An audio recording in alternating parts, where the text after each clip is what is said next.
इसी बीच में दिल्ली ब्लास्ट मामले में एक नया खुलासा हुआ है, जहां जम्मू कश्मीर से दो नाम सामने आए हैं, तारिक और उमर मोहम्मद। ये दो नाम सामने आए जहां पर पुलिस को कार में उमर मोहम्मद के होने का शक है। तारिक नाम के शख्स को कार बेची गई थी। ये जो i20 हुंडई कार थी, ये कई बार बेची गई। इसका एक बड़ा ट्रेल है जिसमें तारिक का नाम सामने आया। तारिक नाम के शख्स को ये कार बेची गई थी। पुलिस ने तारिक को हिरासत में ले लिया है और जो कार में शव मिला है उसका डीएनए टेस्ट होगा। उमर जिसका नाम बताया जा रहा है, हालांकि डीएनए टेस्ट के बाद क्लैरिटी मिल पाएगी। कार में जो शव मिला है उसका डीएनए टेस्ट होगा। डीएनए टेस्ट के जरिए पहचान होगी। तारिक नाम के शख्स ने कार बेची थी और कार में उमर मोहम्मद के होने का शक है, जिसकी तस्वीर इस वक्त हम आपको दिखा रहे हैं। 6:52 पर यह ब्लास्ट हुआ था और उसके बाद सिलसिलेवार तरीके से जांच आगे बढ़ती गई। अब इसमें कई लोगों के नाम सामने आ रहे हैं। यह बताया जा रहा है कि जो सुनहरी मस्जिद है वहां पर 3 घंटे तक ये i20 कार खड़ी हुई थी, फिर यहां से ये निकली। उसके ठीक 4 मिनट बाद धमाका हुआ। ऐसी बहुत सारी जानकारियां सामने आ रही हैं, लेकिन ग्राउंड पर किस तरीके की हलचल है, इंदर मेरे सहयोगी इस वक्त ज्यादा जानकारी के साथ जुड़ चुके हैं। इंदर, कई लोगों को डिटेन किया गया है जिनसे पूछताछ की जा रही है। उमर नाम का एक शख्स कार में मौजूद था। अब डीएनए टेस्ट की बात सामने आ रही है। एक्सप्लोजिव किस तरीके का था, इसको लेकर पहली एफएसएल रिपोर्ट 12 बजे तक आ सकती है। अभी आपके पास जांच के आधारित क्या क्या जानकारी है, जांच कहां तक पहुंची है, कितने लोगों को डिटेन किया गया, पूछताछ में क्या कुछ निकला है, एक एक डिटेल बताएंगे इंदर।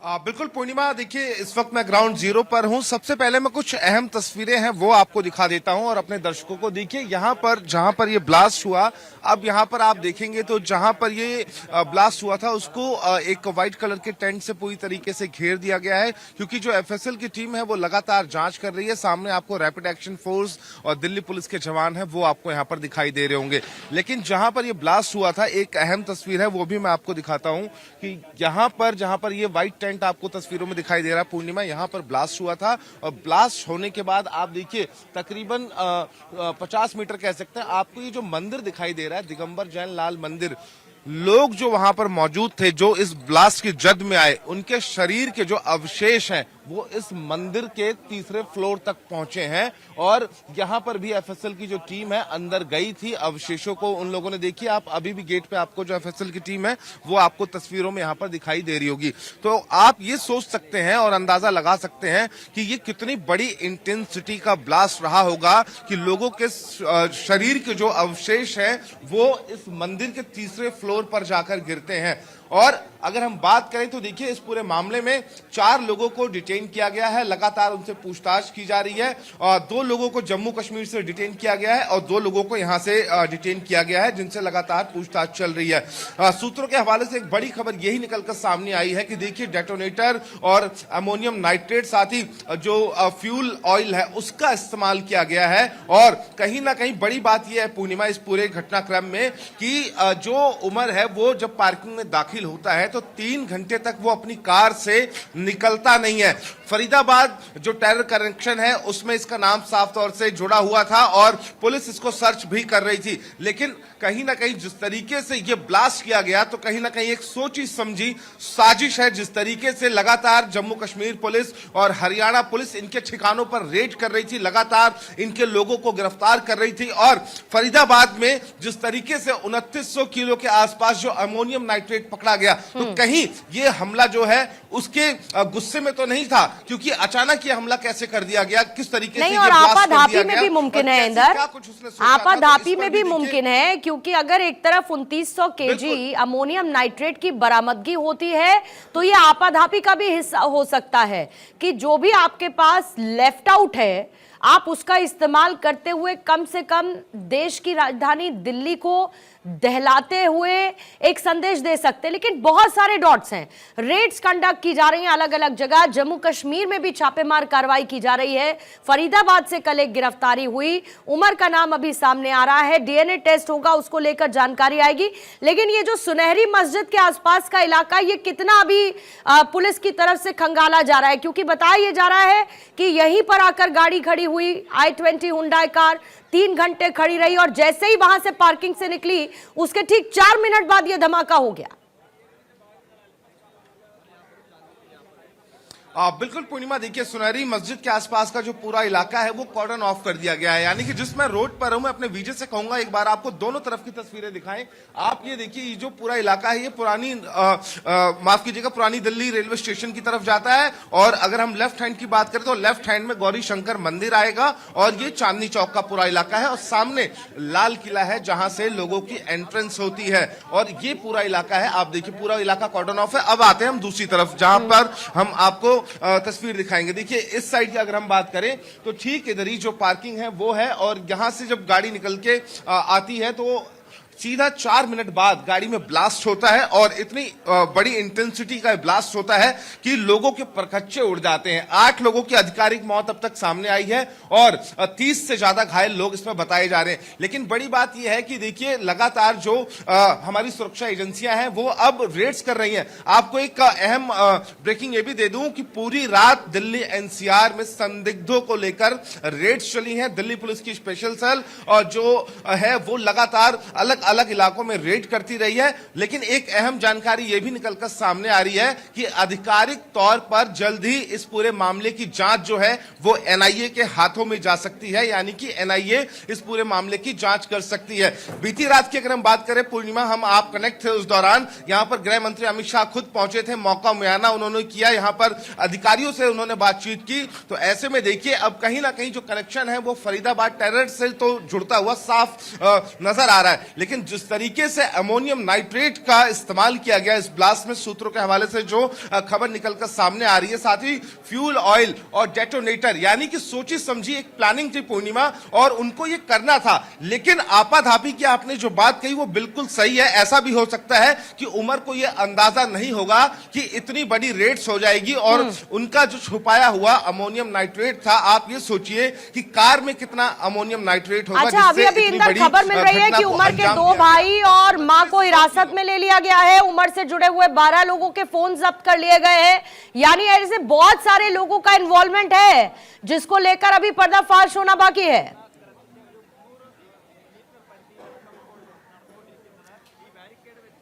बिल्कुल निश्चित रूप से देखिए पूर्णिमा, लगातार देखिए जो लोग हैं उमर से जुड़े हुए या फिर हम मुजम्मिल से जुड़े हुए लोगों की बात करें, डॉक्टर आदिल से जुड़े हुए लोगों की बात करें, तो तमाम जो उनके जानकार हैं या उनके दोस्त हैं या फिर जो लोग इस पूरे मॉड्यूल में शामिल हैं जिनके ऊपर शक है हमारी सुरक्षा एजेंसियों को, तो उनको लगातार हिरासत में लिया जा रहा है, उनसे पूछताछ की जा रही है। और अब ये जो ब्रेकिंग निकलकर सामने आई है कि उमर की मां और उसके भाई को भी हिरासत में लिया है और उससे पूछताछ की जाएगी। लेकिन अब ये देखिए कोऑर्डिनेट्स कहां तक जुड़ेंगे ये देखने वाली बात है। एफएसएल की जो रिपोर्ट है अभी तो सामने नहीं आई है, हालांकि उम्मीद ये जताई जा रही है कि लंच टाइम के आसपास एफएसएल की जो ये इंदर जरा मुझे तारीख का प्रोफाइल बताइए, आ सकती है। ये तारीख नाम के शख्स का जरा प्रोफाइल बताइए, ये पुलवामा कनेक्शन क्या है, क्योंकि ये जो गाड़ी थी ये कई लोगों को बेची गई।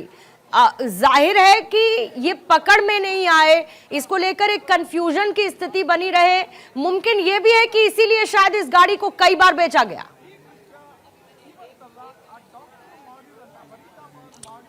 पूर्णिमा, एक बड़ी ब्रेकिंग इस वक्त की है, मैं आपको बता देता हूं। देखिए जो सोर्सेज हमारे बता रहे हैं ये कंफर्म हो गया है कि जो डॉक्टर उमर है वही i20 कार को चला रहा था। दिल्ली पुलिस ने तकरीबन 1000 से ज्यादा सीसीटीवी फुटेज को खंगाला है और अब ये दिल्ली पुलिस के सोर्सेज की तरफ से बड़ी खबर निकलकर सामने आई है और ये कंफर्म हो गया है कि डॉक्टर उमर ही i20 कार को चला रहा था और वही इस कार को लेकर दिल्ली पहुंचा था। तो ये एक बड़ी ब्रेकिंग इस वक्त सामने आई है।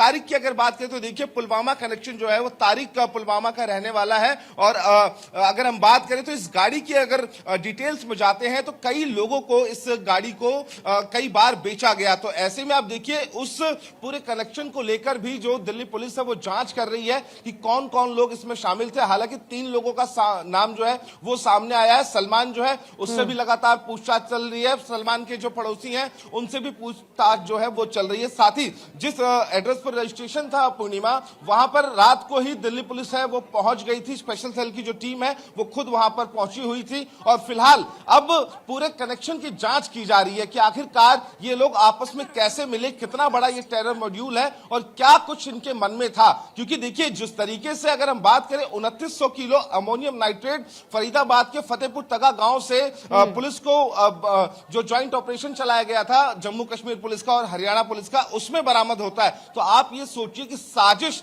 इतनी छोटी नहीं थी पूर्णिमा। और आप इस साइड अगर आप देखेंगे तो एक अहम तस्वीर और दिखा देता हूं। यहां देखिए मंदिर की तरफ, जहां मैंने आपको पहले बताया था कि यहां पर भी लोगों के जो अवशेष हैं वो उड़कर पहुंचे हैं। यानी कि ब्लास्ट इतनी तेज था कि लोगों के जो परखच्चे उड़े, गाड़ी के परखच्चे उड़े। आप ये देखिए एफएसएल की टीम इस वक्त अंदर जांच कर रही है। और देखिए कुछ गाड़ी के पार्ट्स हैं, मैं शिबली से कहूंगा आपको थोड़ा सा जूम करके दिखाएं। शिबली वो पार्ट्स भी दिखाने की कोशिश करें जो पार्ट्स इस वक्त इन लोगों के हाथ में है। एफएसएल की टीम इस वक्त मंदिर के अंदर है। तकरीबन 50 मीटर की दूरी तो जरूर होगी, 40 से 50 मीटर की दूरी। लेकिन आप ये देखिए एफएसएल की टीम अंदर है और गाड़ी के कुछ पार्ट्स जो हैं वो इन लोगों ने यहां से बरामद किए हैं। और उन पार्ट्स को लेकर अब ये लोग बाहर की तरफ निकल रहे हैं। देखिए क्योंकि तो मंदिर है तो उसको ये लॉक कहना कर दिया गया था ये सुरक्षा कहना कारणों की क्या वजह से इंदर भी। जल्दबाजी होगी कि जो फरीदाबाद मॉड्यूल जिसका हम जिक्र कर रहे हैं उमर उसी का हिस्सा था? क्योंकि बहुत देर तक सीसीटीवी फुटेज में लगभग 3 घंटे के आसपास वो गाड़ी में बैठा रहा, मतलब किसी भी तरीके का मूवमेंट उसका नहीं था। क्या ये माना जाए ये देखिए कुछ गाड़ी के पार्ट्स हैं। हाँ। देखिए बिल्कुल कुछ गाड़ी के पार्ट्स हैं पूर्णिमा, ये गाड़ी के पार्ट्स है देखिए जो मंदिर के अंदर से मिले हैं। और आप एक बार दूसरी तरफ देखेंगे शिबली, एक बार जहां पर ब्लास्ट हुआ है वो तस्वीर दिखाएं और मंदिर की दूरी। तो पूर्णिमा आप ये खुद सोच सकते हैं कि कितना बड़ा ये ब्लास्ट रहा होगा कि लोग जो हैं जो इसमें घायल हुए, जो जिन लोगों की मौत हुई उनके अवशेष यहां चले गए। लेकिन देखिए आप फरीदाबाद टेरर कनेक्शन की बात कर रहे हैं तो निश्चित रूप से पूर्णिमा की कहीं ना कहीं ये साफ हो गया है कि उमर जो है वो फरीदाबाद टेरर मॉड्यूल में शामिल था। आदिल को भी वो जानता था, मुजम्मिल से भी वो मिला हुआ था। और जैसे ही मुजम्मिल गिरफ्तार होता है तो उसके बाद इतना बड़ा ब्लास्ट ठीक लाल किले के सामने किया जाता है जिसमें 8 लोगों की मौत हो जाती है, 30 से ज्यादा लोग घायल हो जाते हैं। तो कहीं ना कहीं देखिए अब दिल्ली पुलिस, स्पेशल सेल, तमाम सुरक्षा एजेंसियां इस पूरे टेरर मॉड्यूल को खंगालने में लगी हुई हैं। क्योंकि ये इतना छोटा टेरर मॉड्यूल नहीं है जितना अभी दिख रहा है। अभी तो इसमें बहुत सी परतें खुलनी बाकी हैं इंदर, अभी इसमें बहुत सी परतें खुलने बाकी हैं। किस तरीके की साजिश थी, कहां कहां पर सुरक्षा बलों ने इस साजिश को नस्त नाबूद कर दिया। 11 बजे गृह मंत्री अमित शाह एक महत्वपूर्ण बैठक करने वाले हैं जिसकी जानकारी खुद उन्होंने कल दी थी। यह बैठक होगी और इस बैठक के बाद देखिए कहां से बातें और आधिकारिक तौर पर क्या कुछ निकलकर सामने आता है। मुमकिन है कि एनआईए इसकी जांच को आगे बढ़ाएगी और सीधे दिल्ली ब्लास्ट की जांच एनआईए को सौंपी जा सकती है।